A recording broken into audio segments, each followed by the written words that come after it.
Good morning, church. Praise the Lord for our time together this Lord's Day as we come around to worship the King of Kings and the Lord of Lords. May He give us grace and mercy as the saints gather this morning for a time of worship. Let me start our time with a word of prayer, and then we'll hand it over to Pastor Mulitalo and the worship team for a song. Let us pray. Our gracious Father, as we come before you this morning, we come with grateful hearts. We come with a heart full of gratitude, Lord, knowing that it's by your will that we're able to gather this Lord's Day. Thank you for your grace and your mercy that has allowed us to gather this day. And we ask that you be with us in our time of worship unto you, from the devotion right through to the preaching of the word, and even our time of fellowship and the men's and women's study afterwards. All these things, Father, only can happen because you willed it to happen. We give you all honor and glory and praise to your name alone. In Jesus' name we pray. Amen.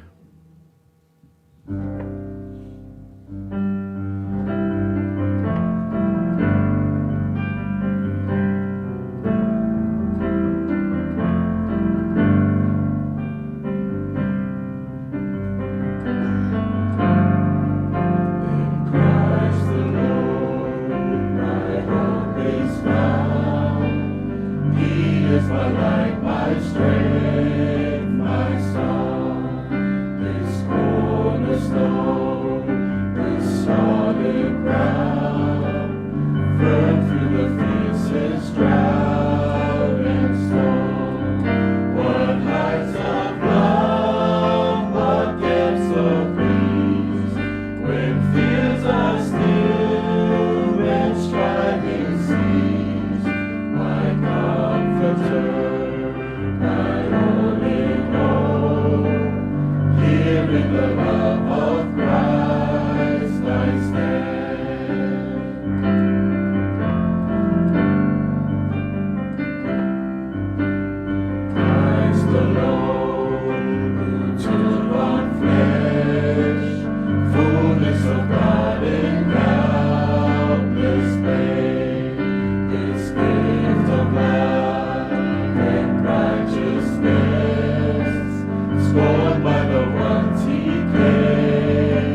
Praise the Lord that we have been purchased by the blood of Christ. Please, if you have your Bibles with you, turn to the book of James. We'll be looking at chapter 4, verses 13 to 15. James chapter 4, verses 13 to 15. For our Samoan Bible readers, ia kopo wha, whai upu se furu tolu, ile se furu lima. Ia kopo wha, whai upu se furu tolu, ile se furu lima. James chapter 4, verses 13 to 15. Now, a bit of context about this book. The epistle was written by the Apostle James, who was the half-brother of Jesus and also a leader in the Jerusalem Council. This letter is addressed to the 12 tribes in dispersion, and the main or the overall theme is living genuine faith through practical obedience. James emphasizes that true faith in Christ will always be shown in how we live, through endurance in trials, the controlling of the tongue, care for the poor and vulnerable, humility, and also righteous actions. Now, we all know that it's not just enough to be a professing Christian or profess the faith, but our Christian faith is a practical one as well. And James reminds us of that practicality of our Christian faith. Can I ask our New King James Bible readers, please, to read James chapter 4, verses 13 to 15, followed by our Samoan Bible readers. Ia kopo wha whai upu se fulu tolu, ile se fulu nima. New King James, ia. Come thou, you who say, today or tomorrow we will go to such and such a city, spend a year there, buy and sell, and make a profit. Whereas you do not know what will happen tomorrow. For what is your life? It is even a vapor that appears for a little time, and then vanishes away. Instead, you ought to say, if the Lord wills, we shall live and do this or that. Praise the Lord. Our Samoan Bible readers, ia kopo wha whai upu se fulu tolu, ile se fulu lima. Ia. Tautamaia, o tō e whai ane, o rea so, o tai au, tato te watu ai e a ai, o re tasi a ai, manofo ai e te tausanga e tasi, o whātau, manau ai o roa, ai e roa o tō se mea e tuku a tai au, a wape se ala o tō ora, o le puao lapa lea, o ari ani mai se tu aso i titi, o na mo ai lea, ai te taona o tō pāpea, a whina malo i leile e li, tātou te ora ai, pa tātou whaia lea mea, pa lea mea. Praise the Lord for the reading of His Word. The title of our devotion this morning is Humility Before God's Will. Humility before God's will. We will go through verses 13 and 14 before ending our time in verse 15. In the ESV, verse 13 and 14. Come now, you who say, today or tomorrow we will go into such and such a town and spend a year there and trade and make a profit. Verse 14, yet you do not know what tomorrow will bring. What is your life? For you are a mist that appears for a little time and then vanishes. James here in this passage addresses those who boast about tomorrow, those who boast about today's doings and tomorrow's festivities. As it reads there, today or tomorrow we'll go into such and such town, spend a year there, trade, and make a profit. The actions of such people who boast about today or tomorrow's doings sounds like a life that is self-driven. Making plans, pursuing goals and careers is the main priority. They live, they trust their whole being into these things. A life that is self-driven, buying, making profit, going to such and such town, spend a year there. The heart behind these things almost sounds like a life that's independent from God. They boast in their self-confidence and arrogance, and these people act as though they alone determine the cause of their lives apart from God. In the book of Proverbs, chapter 27, verse 1, it reads this, do not boast about tomorrow, for you do not know what a day may bring. The book of Wisdom by Solomon echoing the attention, a call to take heed about boasting about tomorrow. And James follows and echoes the same message. So James addresses those who boast about today and tomorrow's doing. And he hits them with this reality. And he says this in verse 14. Yet you do not know what tomorrow will bring. What is your life? For you are a mist that appears for a little time and then vanishes. The reality of life is one that is fleeting and fragile. It's a life that's a smoke or a vapor. It appears once, thick and visible. Then a moment, or in a second's time, it disappears. Psalm 39 verse 5 echoes this truth as we read. Behold, you have made my days a few handbreadths, and my lifetime is as nothing before you. Surely all mankind stands as a mere breath. David describes life as a few handbreadths, and in Hebrew, this is 4 fingers or 4 inches. That's how short life is. So James in chapter 4 verse 14 hits them with this reality, and it's backed by Proverbs, the wisest man in the world in the time, Solomon, and even his father, King David, Psalm 39 verse 5.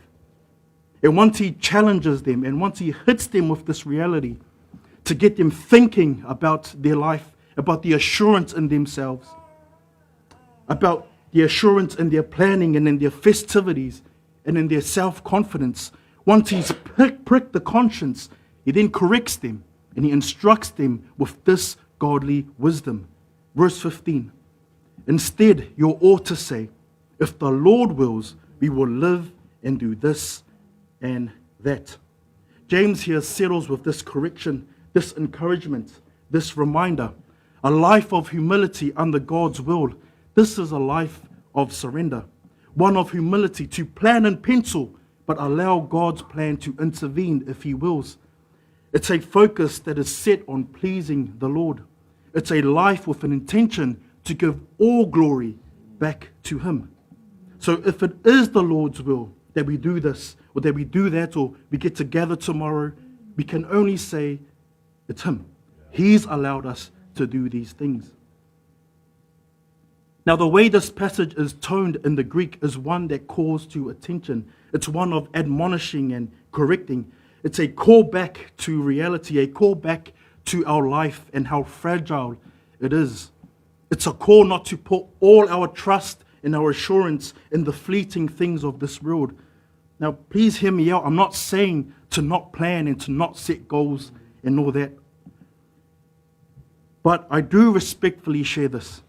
If this is our main purpose, if this is our main priority, to make money, to climb the corporate ladder, if this is our purpose of living for self-gain, to glorify our name, then I would humbly ask that we reassess, that we reprioritize.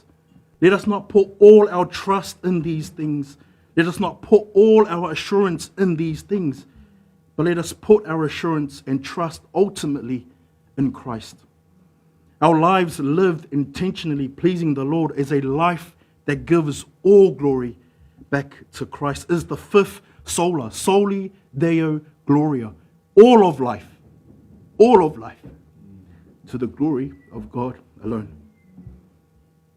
I pray that by God's grace and his mercy that the same tone echoed through the book of James is echoed today from this pulpit. The urgent call for us as Christians to return back to the reality of how fragile our life is. Psalm 90 verse 12, Moses understood this. He writes there, teach us to number our days that we may gain a heart of wisdom. The urgent call for us as Christians is to return back to our reality, to return back to our life in Christ. Let us stand.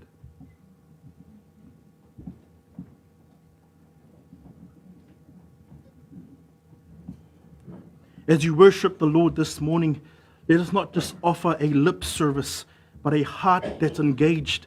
And I love that we say, Lord willing, I'll see you on Thursday. Lord willing, I'll see you on Saturday. Because that's the right perspective, the right attitude to have, if the Lord wills. Let's engage our hearts in a time of worship, knowing that our life is dependent on God's will.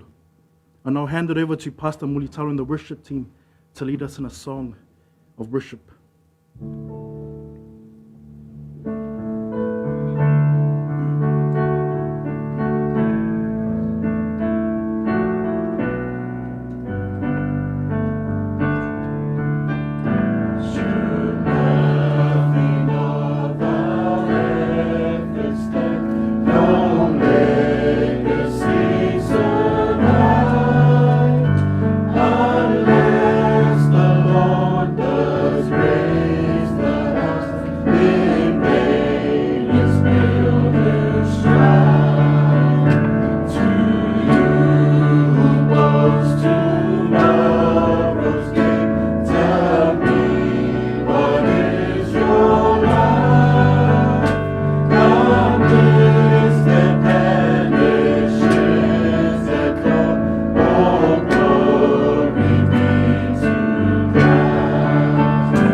Please be seated. I'll pray before I hand it over to Pastor Alta for the preaching of today's word. Father, we thank you, Lord, for your will for us together. Lord, may we continue to have a desire to do your will. If it's your will, we do this or do that, then Lord, let it be done. We pray, Father, that we continue to prioritize the things of the Lord, that our assurance and our trust is placed in you. These things we ask in Jesus' name. Please be with Alta as well as he comes to preach the word today. Give him grace and mercy as he heralds the truth of your word. May it be one of edification for the saints, edifying for the saints, and also a challenging one for us as well. These things we pray in Jesus' name. Amen. I now hand it over to Pastor Alta for the preaching of today's word.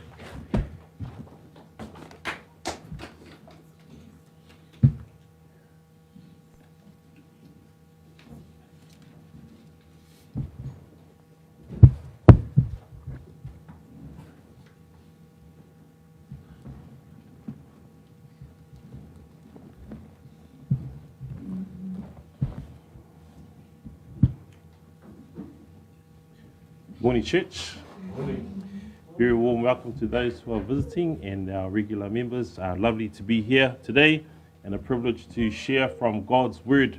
But before we do that, before we look into the book of Colossians, let's start with a word of prayer. Dear Heavenly Father, thank you that you have sent Christ so that we can be hidden in him, so that we can trust in him for our salvation. Lord, thank you that our life is a joy to live because we have Christ, and we want to be respectful of what you've put in the word today. We want to live out what you have put in place for us today. We want to be practical about our Christian living. And so in Jesus' name we pray these things. Amen. Now, our main preaching pastor Fred is away on holiday, and so as Fala said, it is God's will that I am up here to be sharing with you today. When Pastor Fred is away, the elders have decided that we will go through the book of Colossians. And so last time I glided through chapters 1 and 2 and then touched on chapter 3. Basically what we were going through was realizing the gifts and graces of our good God. We were knowing that some of these gifts and graces are a heavenly inheritance, delivery from darkness into light, and the truth of Christ, who has cancelled our debt of sin and has all the treasures of wisdom and knowledge. This is the reason we can set our minds on the things above, because in Christ there is eternal gladness that makes any earthly pleasure pale significantly in comparison. Today, I will take my title of the sermon from Colossians 1:10, that you may walk worthy of the Lord, fully pleasing him, being fruitful in every good work, and increasing in the knowledge of God. Now, when you get a report, a big report, sometimes you don't have time to read it. You look at the executive summary, or some might put there a TLDR. Too long, didn't read it. So what I'm going to do, I'm going to share with you the sermon in 2 minutes. Basically, if we're in Christ, we have been given all these good graces, all these gifts. And so we can set our minds on the things above. But the Christian life is a practical walk. It's not all doctrine, and you keep it in your head and you don't live it out. If you are a part of the royal family, you need to walk like you're in the royal family. You shouldn't be pinching lollies and sweets from the dairy, okay? Because that's not what the royal family does. So today, I will be encouraging you as Christians. I will be declaring a command for you to follow, but it will be a command that you will want to embrace because you are in Christ. There will be 3 things that I will talk about. 1, you need to put to death some things. I will go through this list. Then you will need to put off some other things. And then you will need to put on one thing and one thing that matters, that ensures that you can do the first two things, and that is put on the Lord Jesus Christ. This message today is for believers. It's for Christians. But if you are not a believer, I will have a message for you at the end. Because of my limited Samoan, at times I will be asking you to read in both English and in Samoan so that you can track and keep understanding. Apologies to any other language users. For our full Tongan translation, come and see Fala later on. So please turn to Colossians 3, and we're going to be reading verses 1 to 11. Kolosse tolu whaiupu mua mua I le sefulu ma le tasi. Colossians 3, verses 1 to 11. Kolosse tolu whaiupu mua mua I le sefulu ma le tasi. As you turn there, let me just share a little bit of context around the letter. This is written by Paul, and he is bound in prison. He pours out his heart in this passionate letter to the believers in Colossae. It's a city mixed with both Jews and Gentiles. Despite the chains that hold his body, his spirit is free. And this is represented by his words that show love and truth. He recognizes the deep divisions and the dangerous heresies infiltrating the church, and he seeks to set the record straight. With strong conviction, Paul boldly proclaims the exalted truth, and we've been singing about it this morning. Jesus is not merely another angel, not a created being, nor an addition to our beliefs. No, he is the all in all, the eternal God who took on flesh, higher than angels, the pre-existing one, the very image of the invisible God, and above all, the rightful sovereign king over everything. There is no comparison to his power, his glory, his love. Everything else, every false teaching, every fleeting shadow, pales in the face of his infinite majesty. Paul's heart cries out to the believers, lift up Jesus, worship him. He alone is worthy of all praise. His desire is for them to lift their eyes above the deceptions and to stand firm in the glorious truth of Jesus Christ. Incomparable, supreme, the source of life and hope. Paul encourages these believers, reminding them of what they have gained in Christ, urging them to cling passionately to the truth of his supremacy and grace. Essentially, chapters 1 and 2 of Colossians talks about our Christian beliefs and our doctrine, and chapters 3 and 4 talk about our Christian behavior, demonstrating our doctrine. Another way to put it is that chapters 1 and 2 talk about we in Christ. And then 3 and 4 talk about Christ in us. In my Bible, the heading for the beginning of chapter 3 is not carnality, but Christ, meaning not the flesh, but Christ. If we are in Christ, then we need to live lives that reflect that truth. We need to walk worthy of the Lord. Let's go through in English, chapter 3 of Colossians, verses 1 to 11, and then we'll have it in Samoan, please. In English, please. Iya. Then you were raised with Christ. Seek those things which are above, where Christ is, sitting at the right hand of God. Set your mind on things above, not on things on the earth. For you died, and your life is hidden with Christ in God. In Christ, who is our life, appears, and you also will appear with him in glory. Therefore, put to death your members which are on the earth, fornication, uncleanness, passion, evil desire, and covetousness, which is idolatry. Because of these things, the wrath of God is coming upon the sons of disobedience, in which you yourselves once walked when you lived in them.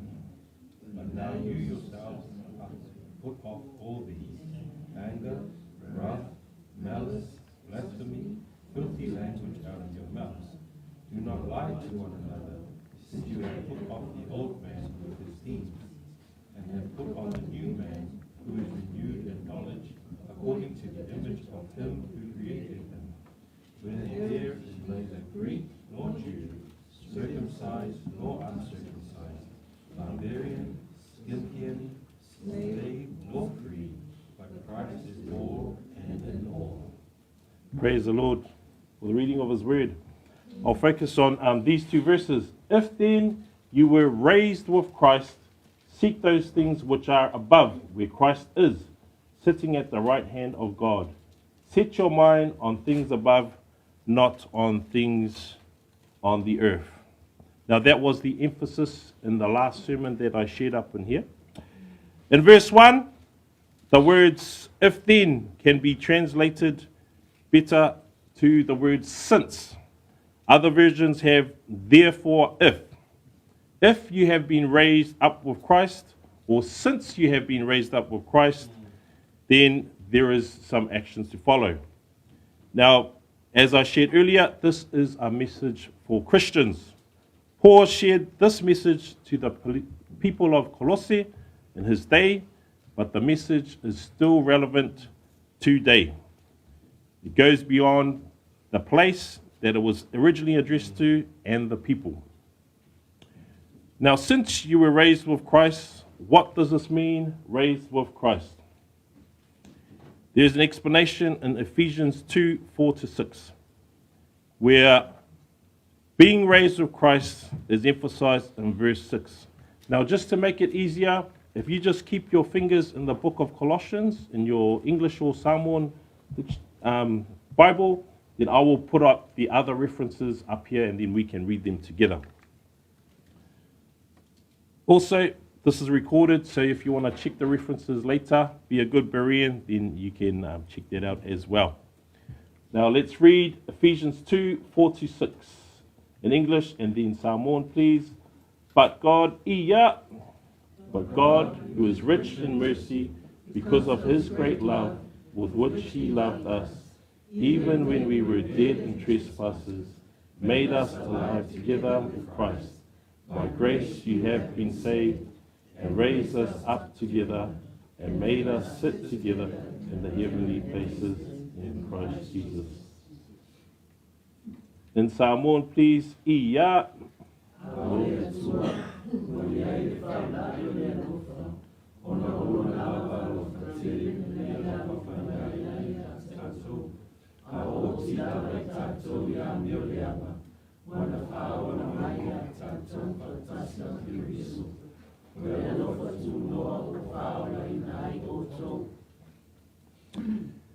John MacArthur shares that the tense of raised and seated indicates that there is an immediate and direct result straight after salvation. Not only is the believer dead to sin and alive to righteousness through Christ's resurrection, but he also enjoys his Lord's exaltation and shares in his preeminent glory. Now back to Colossians 3, 1-2, following with your fingers, the end of verse 1. Christ is now seated in a position of honor and majesty at the right hand of God in heaven. He is sitting down because his work on earth has been done. The redemption of sinners is now available. Remember what he said on the cross? It is finished. Christ is in heaven, where our minds should be focused as a way of life. While we live right now on earth and we have our physical appetites and senses direct and more often than not distract us, Paul's strong urging of the church of Colossae and for us today is to set our minds on the things above. The things above refer to the heavenly realm and imply focus on the spiritual values that characterize Christ, such as his tenderness, his kindness, meekness, patience, wisdom, forgiveness, strength, purity, and love. As shared before, Setting our minds on the things above is easier said than done. But we must remember that we now have Christ in us. That's from Colossians 1:27. Let's read verses 3 and 4. We'll do it in English and then in Samoan, please. For you died. In English, please. Ia. For you died, and your life is hidden with Christ in God. When Christ, who is our life, appears, then you also will appear with him in glory. In Samoan, please. Ia.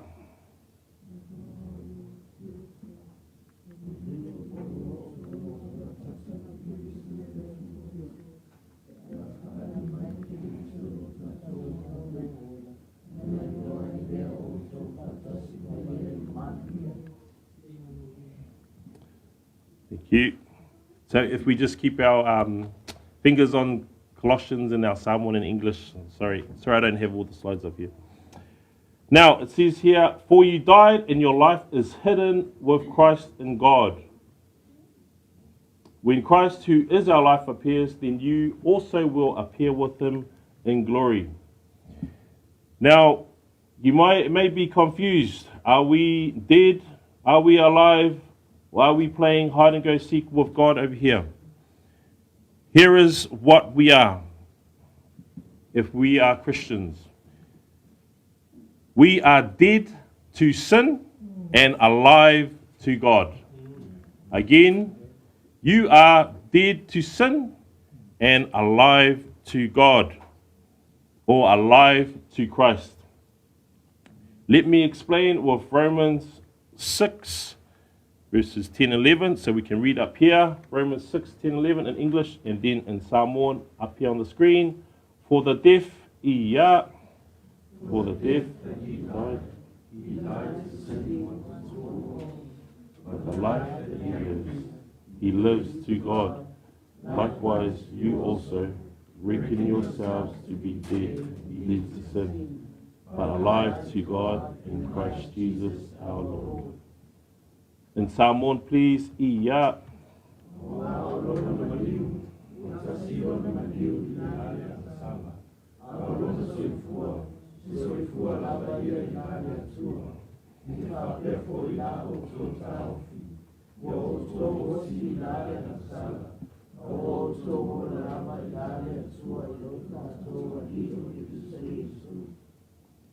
Now, Paul is the writer of Romans as well. And in the words, he died to sin, Jesus did this in two ways. First, he died to sin's penalty, which was fulfilled on the cross. It is finished, he exclaimed before he died. This is where in Christ we are justified and the work of salvation has begun. The penalty has been paid. Secondly, he died to the power of sin. Sin's power has been broken in Christ. Paul shares that this applies to believers as well. The sin penalty has been paid, and sin's power weakens as a believer grows in the word and obedience. Over here we've got once for all. It spells out that he will never die again. He lives to God means he is living for God's glory. Verse 11 of Romans 6 underlines the truth that we are dead to sin and alive to Christ. Dead indeed to sin, but alive to God in Christ Jesus our Lord.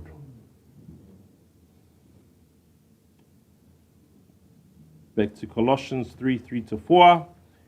We are now covered or hidden by Christ's righteousness, which gives us life.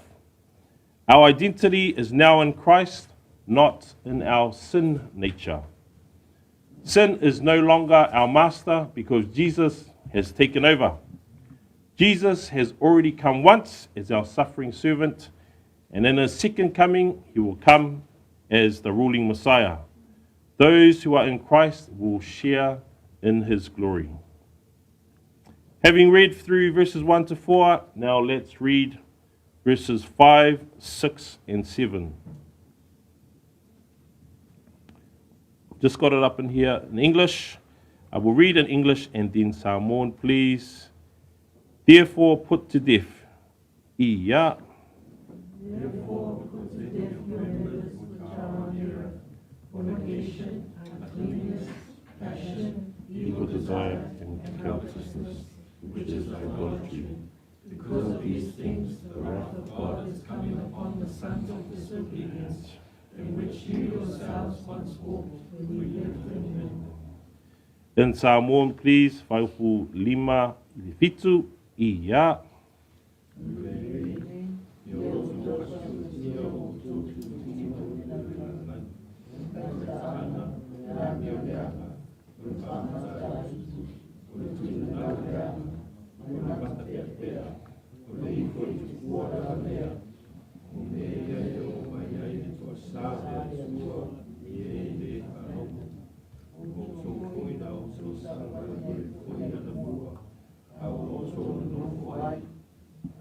Thank you.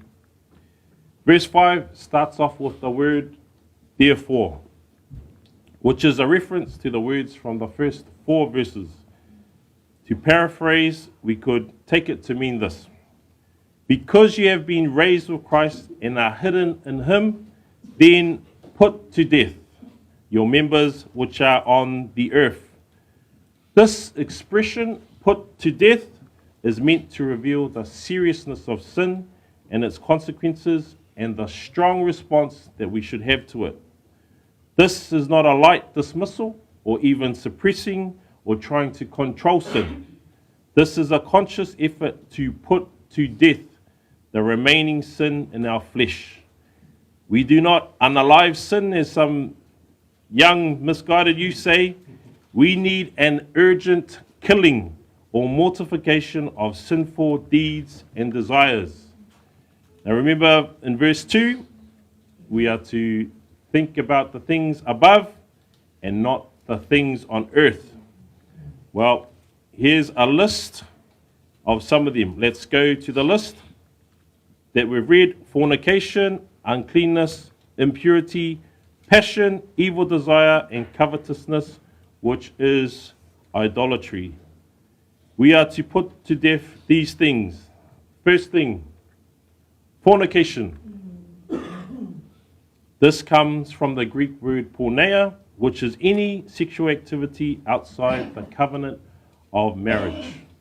And we were witness to a beautiful marriage last week. According to Strong's word search, this includes, but is not limited to, adultery, consensual sex between any 2 non-married people, close relatives, a divorced man or woman, homosexuality, lesbianism, bestiality. Remember, it's any sexual activity outside a marriage covenant of a man and a woman. Christians, put to death fornication. We need to look at this uncleanness or impurity, and we need to put this to death. What is it in a moral sense? The impurity of lustful, wasteful living. So even sexual activity in your mind needs to be put to death. This can mean images from pornographic material. This is impure. Be careful of your phones and laptops, because it can direct your mind to sinful sexual situations, which are obviously not things above. Do not set your mind on these things. Christians, put to death uncleanness and impurity. Next is passion. Passion is usually seen as a positive thing, and it can be, but what is meant here is the negative sense of passion. The Greek word is pathos, or unrestrained affections that are usually depraved or vile. Often these sinful passions and desires are linked to lust or excessive emotional indulgence that draws one away from God. Christians, put to death pathos or vile passions. Next, evil desire. These are troublesome, injurious, destructive, wrong, wicked desires or longing for what is forbidden. Even though this sits in a person's mind, it is the spark that triggers simple thoughts into sinful actions. Christians, put to death evil desire. Covetousness. This is one of the thou shalt nots mentioned in the 10 Commandments. Let's read from the screen over here. In English, then I've got Samoan slide as well. You shall not. Iya. You shall not covet your neighbor's house. You shall not covet your neighbor's wife, nor his male servant, nor his female servant, nor his ox, nor his donkey, nor anything that is your neighbor's. In Samoan, please. Iya.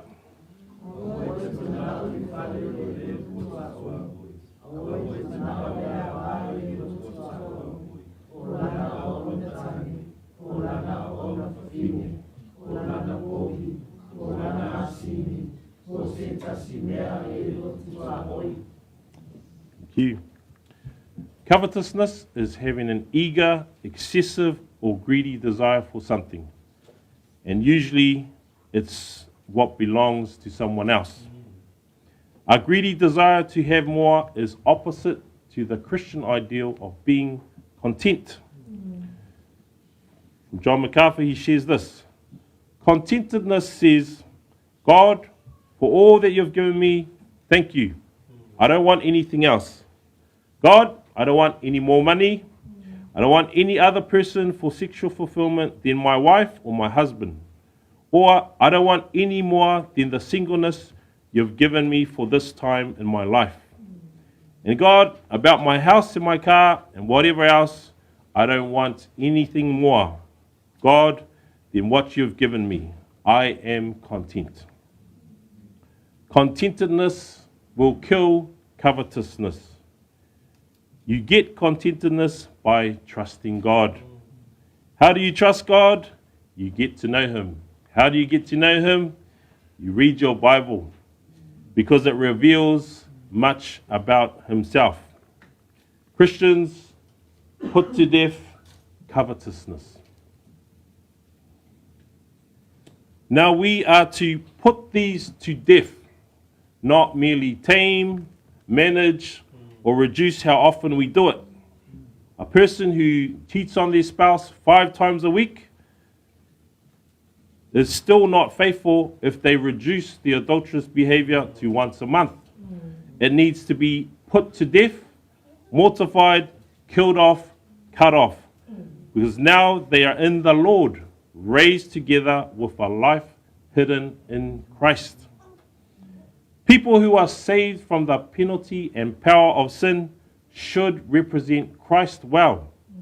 We need to behave in line with what we believe. We need to know doctrine, then demonstrate doctrine. We need to walk worthy of the Lord. Now, these sins point to idolatry. That is the worship of false gods. Now, you may be thinking, now, these are bad things, but it's not worshipping false gods. Or is it? Eric Raymond writes, essentially, idolatry is worshipping anything created instead of the Creator. Why is God so concerned with this? Well, it's simple. God is concerned with idolatry because God is concerned with worship. The sins of fornication, uncleanness, passion, evil desire, and covetousness, these all aim to serve and worship the false god of self. Either physically or mentally, these sins seek to please people in a willfully wrong way. These sins put self above God. Remember how we ended 1 John with Pastor Fred? The very last verse ended, "Little children, guard yourselves from idols." In verse 6, these sins are so serious that God's righteous wrath burns against it. His wrath will come upon the sons of disobedience. Who are the sons of disobedience? They are described as unbelievers who are enslaved by sinful desires and love the rebellious nature that they walk in. Can they be changed though? Yes. Verse 7 says, "You yourselves once walked in these sinful ways when you lived in them." This points to the former life of now believing followers of Christ. That was in the past, but now their present state is being a son of obedience because of their identity in Christ. However, let us not pretend that Christians do not have to battle against things of this nature. If we practice regular scripture reading, meditation, and obedience, have close fellowship with fellow believers, and pray without ceasing, then these things will help us draw nearer to God. Spiritual warfare is real, but God has given us weapons to fight. Going back to Colossians 1:13-14, this is the new reality for those now in Christ. Let's read it together. Ia. He has delivered us from the power of darkness and conveyed us into the kingdom of the Son of his love, in whom we have redemption through his blood, the forgiveness of sins. Praise God for the love, grace, forgiveness, and the new life we have through Jesus Christ. Let's return to Colossians 3 and go through verses 8 to 10 in English and then Samoan. But now you yourselves, ia,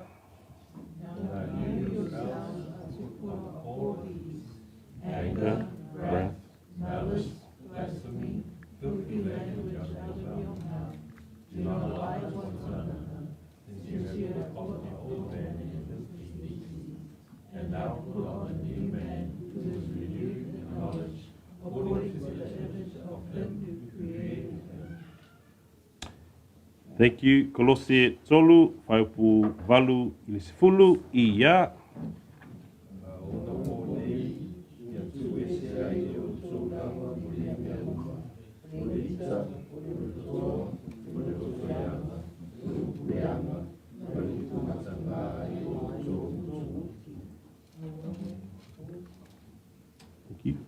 The term put off is derived from the Greek word apotithemi, which means to put away, literally or figuratively.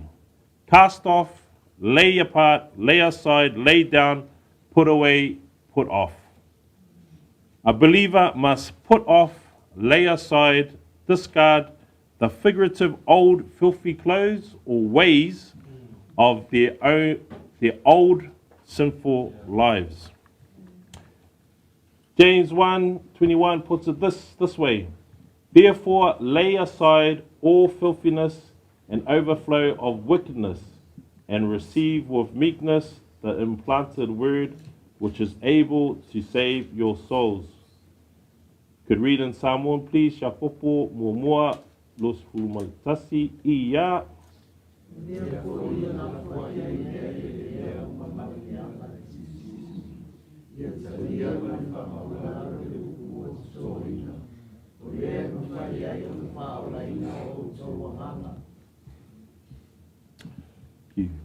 Now, some people might look at these sins and say, these ones are not as bad as the filthy ones from verse 5.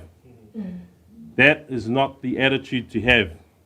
Because we are hidden in Christ, we need to have the standard of Christ, which is that he was without sin. Therefore, any sin that clings to us must be put off or discarded. There is a constant spiritual warfare, but we fight from a standpoint of victory because of the resurrected Christ. We must walk like we have victory over sin because it is true. Let's break down the list of things Paul teaches the Colossian church to put off. First one is anger.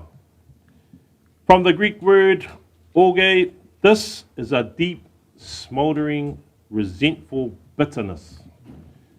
It is the settled heart attitude of the angry person. Now, we all have tendencies towards anger, and some of it may be righteous, especially if it is against sin or heinous crimes. But this person has anger as a personality trait. They are always angry, and being provoked by someone merely channels the focus of his fury. Likely, this stems from an unforgiving heart that holds grudges that they want to avenge. There is no place for this in a Christian's life. Christians, we need to put off anger or orge. Next one is wrath. In the Greek, thumos. Thumos is an intense expression of the inner self, which is frequently expressed as intense displeasure or rage. It is violent and uncontrolled anger or a fit of violent wrath. Thumos is basically rage that explodes like a fire. Greeks compared it to quick sparks in dry hay. They blaze up real bright, then totally die out. That's the angry side people show on the outside, a hot temper. If someone is always acting like this on a consistent basis, it can be asked if they are saved or not. It might also mean that they are not living a life hidden in Christ. Christians, we are to put off wrath or thumos. The next one is malice. Kakia. Malice is ill will or a desire to injure. It describes a mean-spirited or vicious attitude one has towards someone else. It is wickedness as an evil habit of one's mind, which includes a desire to harm other people. It often hides behind apparently good actions. We might watch a rugby game and make judgments whether a head-high tackle or is malicious or not. Never thought about tackling in a sinful way, did you? Christians, put off malice. The next thing we need to put off is blasphemy. Now, usually this is understood to mean a great disrespect to God or taking God's name in vain. But in this context, a more appropriate meaning would be slander. However, the two are kind of connected. Slander is speech that injures another's good name. If we were blasphemy towards God, I'm guessing it would have probably been put in the put to death list in verse 5. But we need to understand that reverence for God's name is important, so much so that it is one of the 10 commandments. Let's read here in English. You shall not take the name of the Lord your God in vain. For the Lord will not goodness takes his name in vain. In Samoan, please.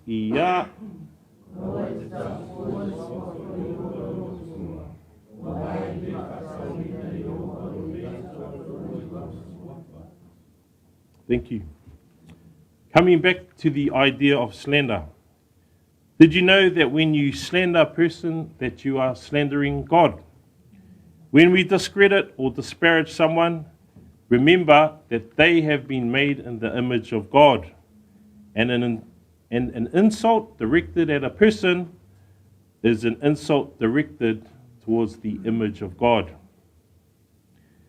You can see how people who harbor bitterness or wrath, they want to hurt you physically, then turn to words of malice that are made up to cause harm to your reputation, your relationships, and your emotional well-being. Slander, gossip, false talk to hurt others is not of God. This is sin. Christians, we need to put off blasphemy and slander. The next one is filthy language, filthy communication, or abusive speech. We understand what this is. Swear words, foul, vulgar speech, obscene talk, vile conversations, words that abuse a person or denigrate a person. Matthew 15:18-20 puts it this way. But those things which proceed out of the mouth come from the heart, and they defile a man. For out of the heart proceed evil thoughts, murders, adulteries, fornications, thefts, false witness, blasphemies. These are the things which defile a man, but to eat with unwashed hands does not defile a man. In Samoan, read together please. Ia.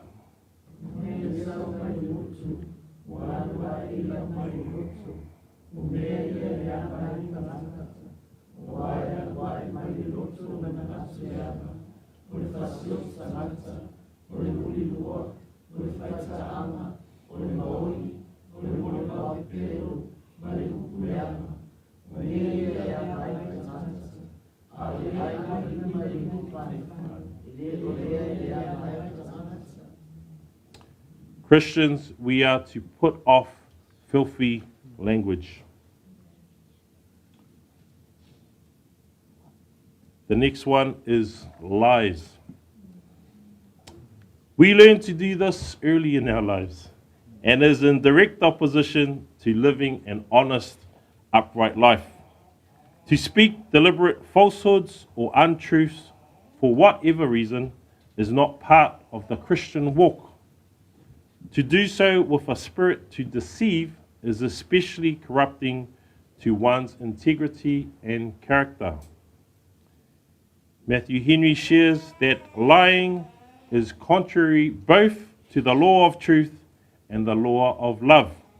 It is both unjust and unkind, and naturally tends to destroy all faith and friendship among mankind. Lying makes us like the devil, who is the father of lies, according to John 8:44. Christians put off telling lies. Brothers and sisters, there is a lot that we have gone through already. But remember, if we are a new creation in Christ, if we call ourselves Christians, then we must live the reality that we claim. Coming back to this verse, that you may walk worthy of the Lord, fully pleasing Him, being fruitful in every good work, and increasing in the knowledge of God. The Christian life, walking worthy of the Lord, is not easy, but it is possible. When we understand and realize again the gifts, the graces that we have been granted, we've learned all about that, chapters 1 and 2, then we are able to set our minds on the things above, put to death things that we need to, put off what we need to, and then live a life worthy of the Lord. Colossians 3:9 and 10. Let's read in English, then Samoan, please. Do not lie. Ia. Do not lie to one another, since you have put off The old man with his deeds, deeds. and have put on the new man, who is renewed in knowledge, according to the image of him who created him. In Samoan, please, verses 9 and 10. Ia.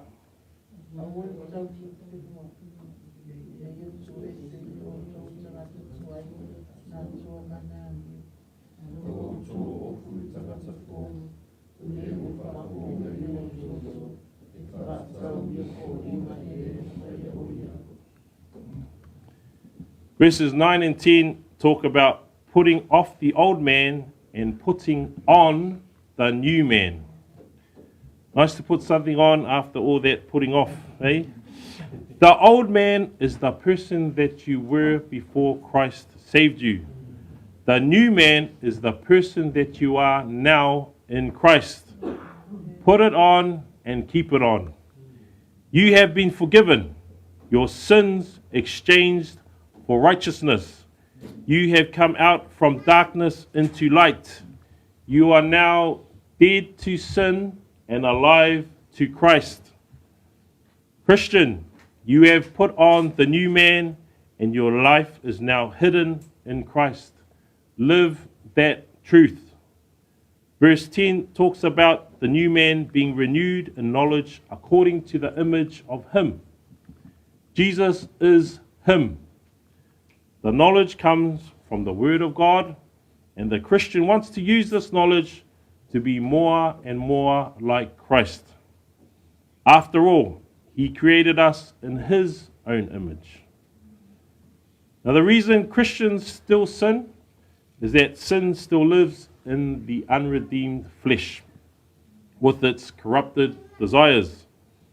The Word of God helps in our war against these sinful tendencies, and we live what's called a sanctified life, a life continually being separated from the world so that we can be conformed to Christ.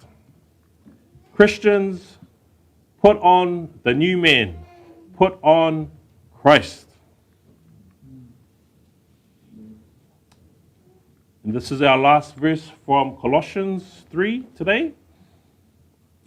Let's read in English, then Samoan, please. Where there is neither ia,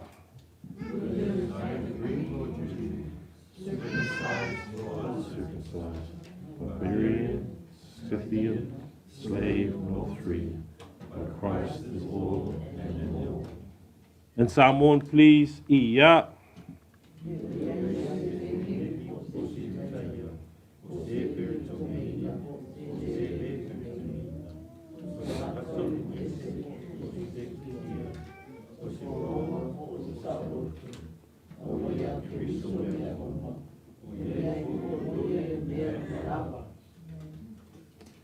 Here we can see that Christians, the term Christians is broad and open.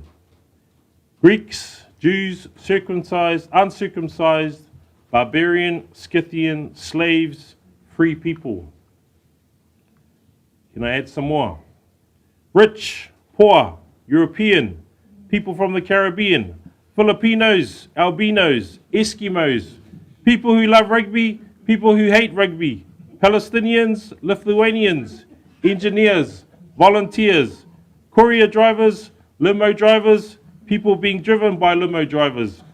All these barriers that separate people get broken down because the one thing that they all are sinners in need of a Savior. Verse 11 ends with, but Christ is all and in all. Jesus is the one that can unite people from all different walks of life because everyone is a sinner and He is able to redeem sinners and cancel their sin debt payment. Jesus Christ is all and in all.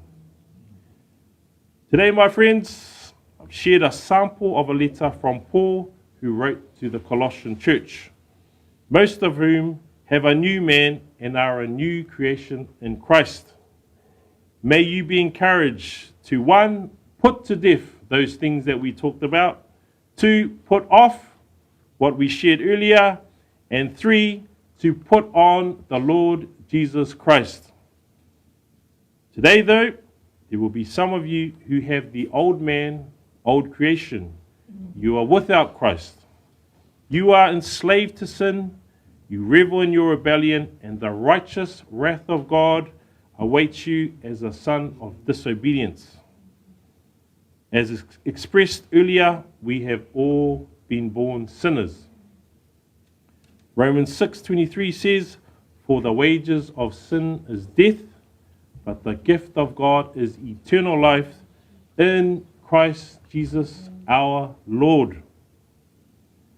For those of you who have not repented, changed their mind to turn away from sin and turn to God, God has given you the gospel message to save you and grant you eternal life.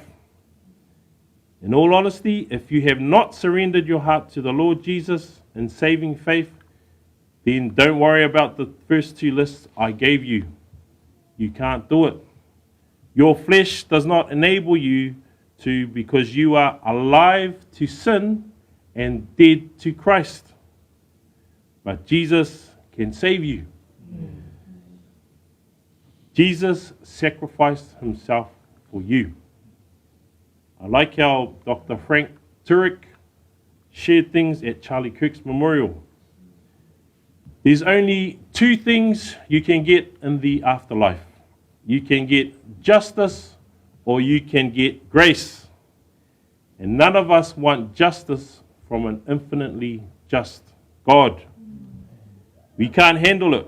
And if we want it, we will get it forever in hell as God's wrath is rightfully meted out. Do the maths. Most likely you'll be physically dead way longer than you have ever been alive on this earth. You live here for 80 years, maybe dead 1,000, 2,000 years. Do you really want justice? No. We want grace. Grace is undeserved favor, where a pure, unblemished substitute died in our place. Because of that, we can exchange our sins for his righteousness. None of us can earn heaven. None of us. But we receive it through faith in Jesus Christ alone. Let us read Ephesians 2:8, English in Samoan, Ia, for by grace you have been saved through faith, and not of yourselves. It is the gift of God. In Samoan, please, Ia.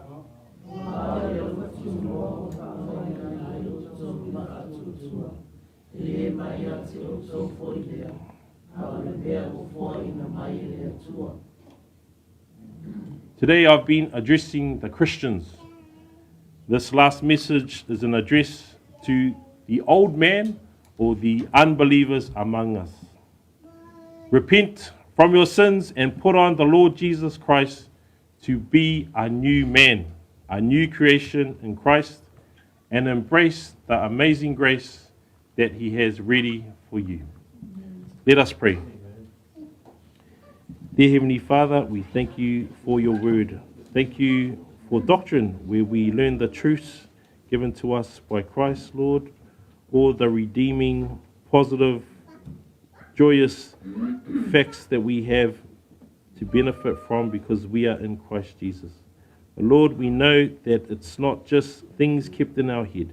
We need to live out this Christian life worthy of you, Lord. And so we ask, Lord, that we put to death the things we need to put to death. We put off what we need to put off, and we put on the Lord Jesus Christ.